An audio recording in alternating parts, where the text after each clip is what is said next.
Hello, Ryan here from the Anchorage House of Hobbies again, here for another House of Hobbies how-to. Today we are going to talk about nickel-metal-hydride batteries. This is the classic style of battery. Nowadays we use nickel-metal hydride as opposed to the really classic NiCad or nickel-cadmium batteries. Nickel-metal hydride is the NiMH. And they are built from the kind of cylindrical cell style batteries, like an alkaline, and they come in many forms. Kind of the standard in the RC car world is the C size, but these are actually a little bit smaller. They actually call them sub-C. They're not quite the same size as a standard C. This little mini car battery, these are 2/3 of an A battery, so they call them 2/3 A.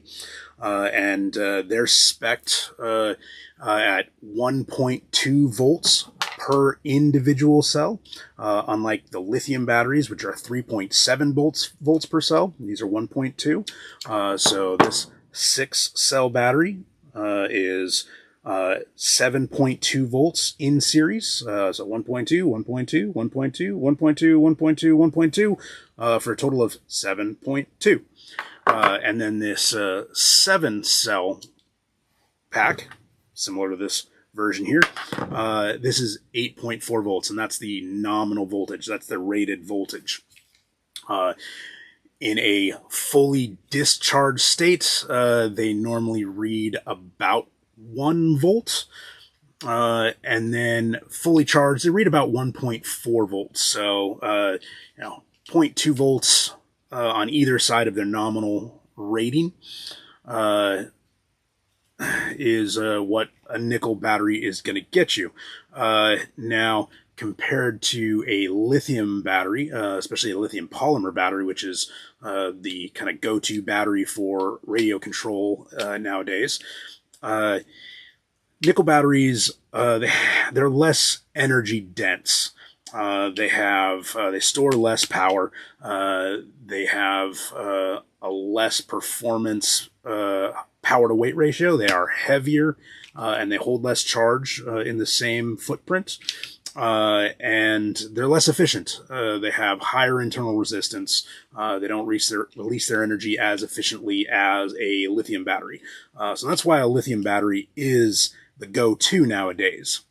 However, nickel batteries are far more stable, and they are more robust, so they can be beaten up a lot better. They're great for entry-level vehicles and young people getting used to it that don't quite understand how to care for their lithium batteries or the potential dangers of lithium batteries. So we still recommend nickels for just kind of under 14, somebody who just doesn't quite understand what they're doing.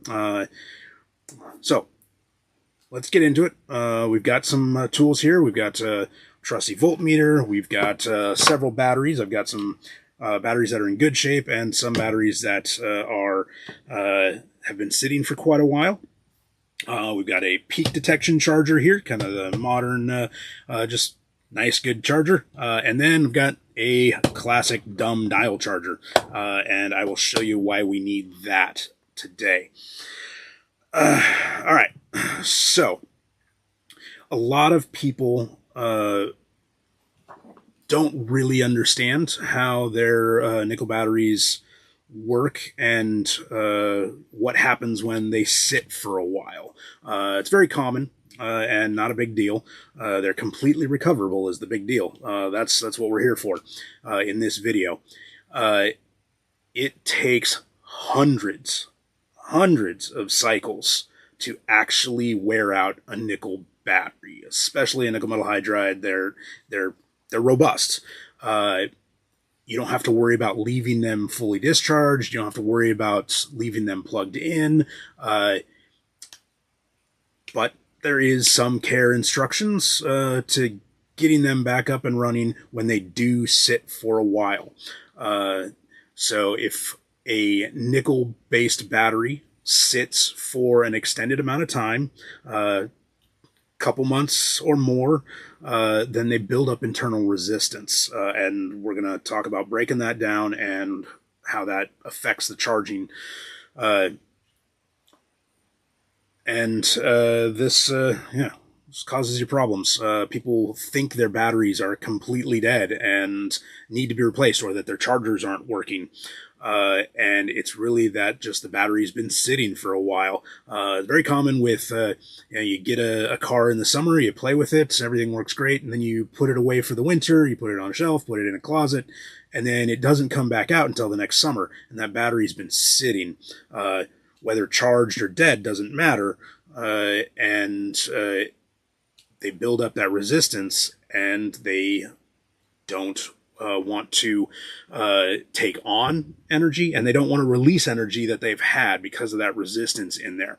And that's all fixable. So let's go to the tools, and I will show you what we're working with, okay? So we've got our voltmeter here. We want to set it to DC voltage. So the first one is the wavy sign, that's AC voltage. But we're working with batteries here, so let's go to DC voltage. Now we'll start with this battery here, which it's not fully charged, but it hasn't been sitting for a really, really long time. So this one shows 7.87 volts. This one is perfectly fine. If we plug it into the charger, it'll just read it, and we can, oh, that one, looking at it backwards. Now, set to Nickle-Metal-Hydride, 1 amp, good enough for today.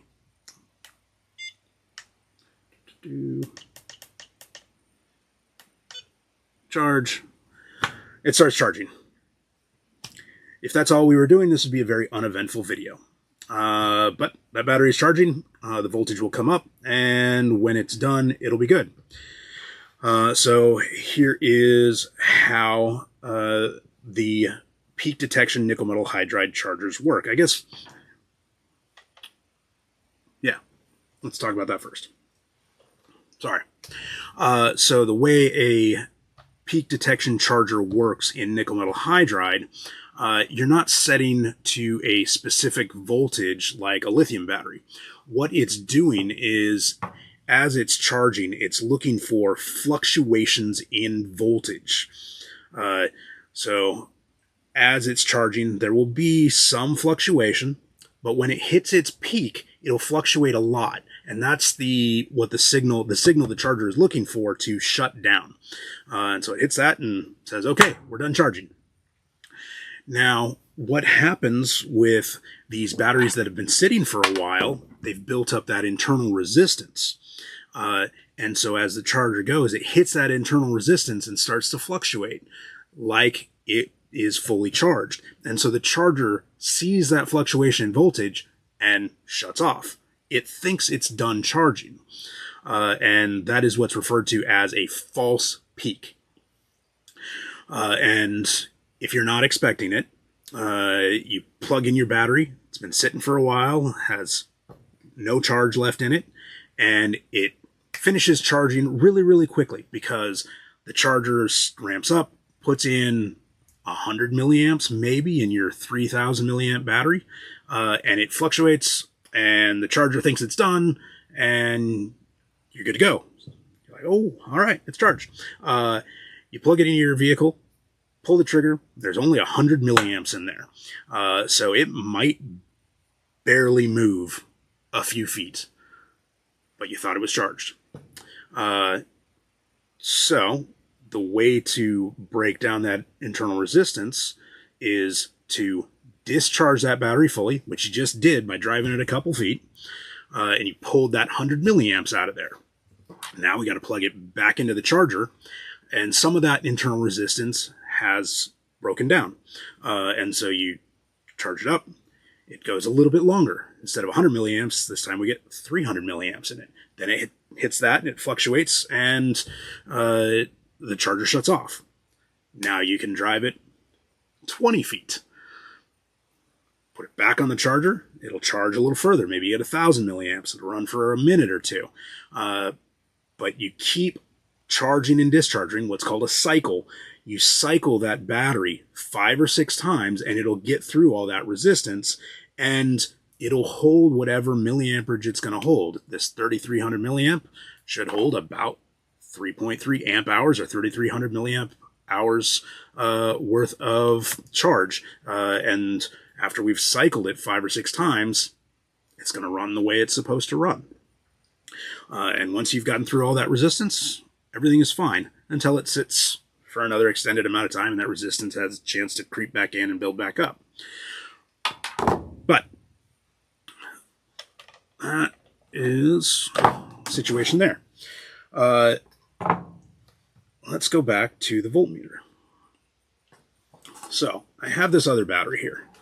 These ones here, they've been sitting, and it still has 7 volts versus this one here's got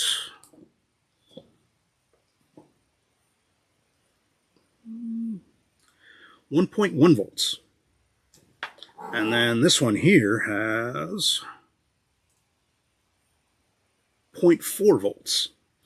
So if it's low enough, like this 0.4, when we plug it into the charger, likely it won't even recognize that there is a battery plugged in. So it won't charge. I can play with the menus as much as I want, but there's not a battery there in its eyes. It's not going to start charging because there's not enough voltage in this battery for it to see it. And so as a safety feature, it won't actually charge. And this is where people will think their charger is no good. But really, it's just that this battery has been sitting for so long that charger doesn't even see that it's there. So, but nothing's wrong. This is just what happens. So, what we do is we hook up to the dumb dial charger. All this thing does is push power out of this cable. When I turn that dial, it's going to push 10 volts out of this. Doesn't matter if anything's plugged in or not. It also doesn't matter if I plug in the wrong thing or if I plug it in with reverse polarity. It's going to push that power out of there. You got to be careful with something like this. They can start a fire. You can blow up a battery with this if you're not doing it correctly. If you plug in the wrong kind of battery, you really can blow things up. But it's super handy for this problem. So, here we go. Let's go back here. So, this battery reads 0.4 volts and isn't functional with the peak charger. All we're going to do is turn this thing on and put some juice into it. And you can see the power go into it, but this is really just going to show us the voltage coming out of the charger more than anything. There, we're at 10 volts.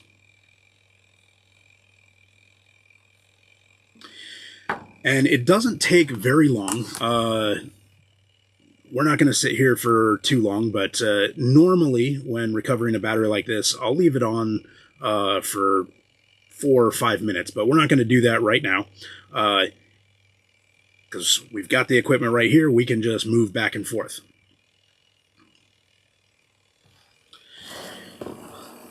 So we're going to plug this in. We're going to take it off the dumb charger. We'll read it with the voltmeter real fast, and then we'll plug it into the big charger, the peak charger. All right, so unplug that there. And now this battery will show 9.6 volts. Now, it still has plenty of resistance, and it isn't actually fully charged, but it has voltage, and therefore the peak detection charger will recognize it, and we can start to charge it properly. And it's pretty stable. It's not rapidly dropping. In fact, it's really stable at that 9.5. If you see it dropping really fast, then put it back on the dumb charger, the dial charger, and keep going until it is stable. In the event that it never stabilizes, then that battery is done. But it takes, like I said, a lot to actually kill it. But, so, now, it reads a battery. And we can go in there and start charging. And now it's going to charge. But it's still going to run into the resistance. It'll still false peak, but we can get enough into it to start cycling it, charging it and discharging it and running it, whether that's through the car or this particular charger has the ability to discharge it, and we can actually cycle it with the charger itself and not have to, and we don't have to do that in the car. We can just have the charger do the cycles for us, which is pretty handy. I recommend taking advantage of that. So I'm going to leave this charger going. It's actually already indicating that it's nearly fully charged, and we've only put in 10 milliamps. It's fluctuating still. But that's the point of this. We're going to charge it up. We're going to discharge it. We're going to charge it up. We're going to discharge it. And we're going to cycle it 5 or 6 times, and then this battery will be good to go. It'll hold the 3,000 milliamps that it says.